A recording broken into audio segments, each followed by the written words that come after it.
Hello, we will be replacing the memory inside the MacBook Pro 2011. First, you want to take out all the screws. You want to unplug the battery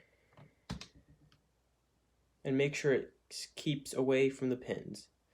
Next, you are going to pull these two tabs apart and the first RAM slot pulls up. Do it again, the second RAM slot pulls up. We're going from a 2GB stick of RAM to an 8GB ATEC DDR3 1333 MHz. Next, push the RAM back into its slot and push down and you'll hear a little click. Do that for both. Next, plug the battery back in.